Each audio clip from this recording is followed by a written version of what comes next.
आणि तो गुन्हेगार आहे. अशी परिस्थिती काका मुद्दा म्हणून माझे सांगण्याला मला हरकत नाही. माझ्यावरती आली होती. 1993च्या बॉम्बस्फोटामध्ये मी जो खटला चालवतो त्यातील एक आरोपी हा मोठा सिने कलावंत होता.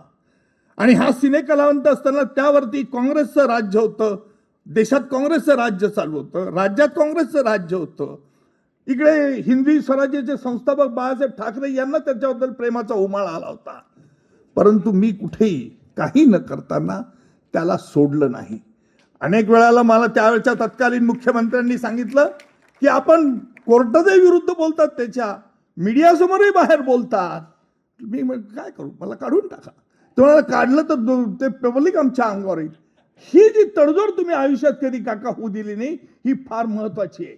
मी कल्पना करू शकतो की ज्या वेळेला तुम्ही अर्बन बँकेकरता लढा देत होता त्यावेळेला तुम्हाला देखील काय त्रास झाला असेल. आणि निश्चितपणे तुम्ही अतिशय अभिमानाने सांगितलं की संघ म्हणजे मध्यंतरी मोहन भागवतांचं लेक्चर झालं होतं आणि मोहन भागवतांनी मुंबईला लेक्चर झाल्यानंतर राजकारणाविरहित लोकांना बोलवलं होतं. मी देखील त्याच्यात होतो आणि ज्यावेळेला मोहन भागवतांचं जे भाषण मी ऐकलं अतिशय प्रभावित झालो. आणि ज्या वेळेला मला लोकसभेचं तिकीट देण्यात आलं, मी नाही म्हणत होतो, लोकसभेला मला उभं राहायचं नव्हतं, पण पक्ष नेतृत्वाने आणि आपल्या महाराष्ट्राचे लाडके मुख्यमंत्री देवेंद्रजी यांनी सांगितलं की नाही तुम्ही उभेच राहा. म्हटलं निवडणुका मी उभं राहणार हे शक्य नाही. त्यांनी उभं केलं. उभं केल्यानंतर 16,000 मतांनी पराभव झाला. मला शल्य झालं नाही, परंतु शल्य त्यांना झालं ज्यांनी मला उभं केलं. आणि मग त्यांनी सांगितलं की नाही आपण राष्ट्रपती नामनिर्देशित सभासद व्हा. हे सांगण्याचं तात्पर्य असं की आपण आयुष्यामध्ये आपल्या तत्वांची काका कधी तडजोड केली नाही, प्रामाणिकपणा हा आपण कधी सोडला नाही. आणि म्हणून हे महत्वाचं आहे. आपलं आयुष्य तुम्ही हे फक्त आनंदाने बागडण्याचं क्रीडांगण नाही ही समजूत मनाशी घातली, परंतु बागडण्याचं क्रीडांगण नाही, परंतु प्रतिकूल परिस्थितीत झुंज देण्याचं एक रणांगण आहे. ही मानसिकता आपण निर्माण केली आणि या मानसिकतेला मी सलाम करतो. कारण आपल्यासारखे लोक होते, आपल्यासारखे लोक आहेत आणि भविष्यात देखील अशा प्रकारची माणसं निर्माण झाली पाहिजे. करत असल्याने मला माणसं मायक्रोस्कोपिकली एक्झामिन करण्याची सवय लागलेली.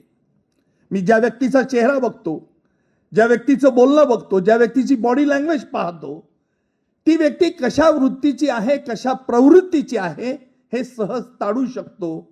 याला कुठलीही कोणत्याही बाबाची योग विद्या लागत नाही, परंतु हा एक आत्मविश्वास लागतो.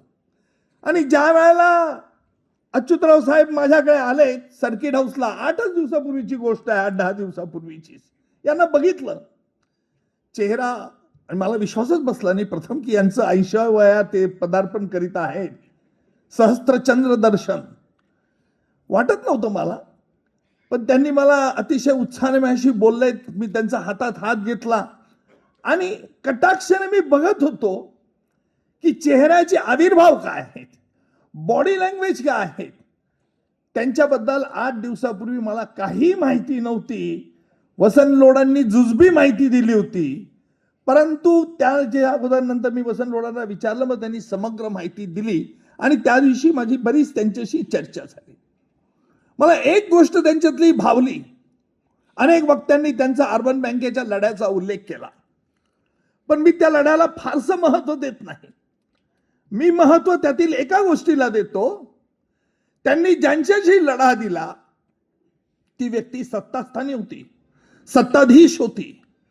पक्षाचं दडपण असून देखील मला कल्पना आहे की एखाद्या पक्ष नेतृत्वावरती कार्यकर्त्याने टीका केली तर पक्ष नेतृत्वाला फारसं आवडत नाही, रुचत नाही.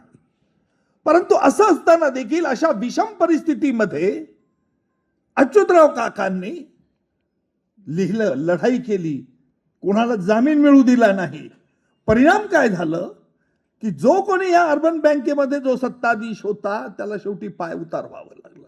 हे सांगण्याचं तात्पर्य असं की यांच्या जे धाडस आहेत, हे धाडस आणि तळमळ, सामान्य माणसाची तळमळ ही फार मोठी वाखाणण्यासारखी आहे. अशी माणसं गुलबकावलीच्या फुलापेक्षाही दुर्मिळ असतात. ज्यांनी आयुष्यामध्ये कधी पैशाला महत्व दिलं नाही, ज्यांनी आयुष्यामध्ये सत्ता साठीसाठी, आता मगाशी आपल्या शिंदे साहेबांनी सांगितलं की जिथे आता पक्ष आल्यामुळे सगळे पक्ष नेतृत्वाकडे म्हणतात आणि आम्ही त्यातलेच आहोत हा दावा करतात. पण तसं कुठेही अच्युतराव काकांनी केलं नाही. त्यांनी आयुष्यात कधी पैशाला महत्व दिलं नाही. कारण त्यांना कल्पना होती की पैशाची श्रीमंती आळवावरच्या पाण्यासारखी असते, केव्हा निखळून पडेल याचा नेम नाही. परंतु मनाची श्रीमंती ही मोतीहून मनाच्या शिंपल्यात कायम टिकणारी असते. आणि ही मनाची श्रीमंती काका तुमच्याकडे आहे. म्हणून आज अहिल्यानगरचा प्रत्येक नागरिक तुम्हाला वंदन करतो. येथे अनेक विचाराचे लोक असतील, जरूर नाही की आज इथे या ऑडिटोरियममध्ये फक्त भाजप किंवा संघाचीच लोक असतील. अनेक विचाराचे असतील. माझ्यासारखा विचार करणारा जर मनुष्य असेल तो मी कधीही कुठेही पक्ष बघत नसतो. मी काय बघत असतो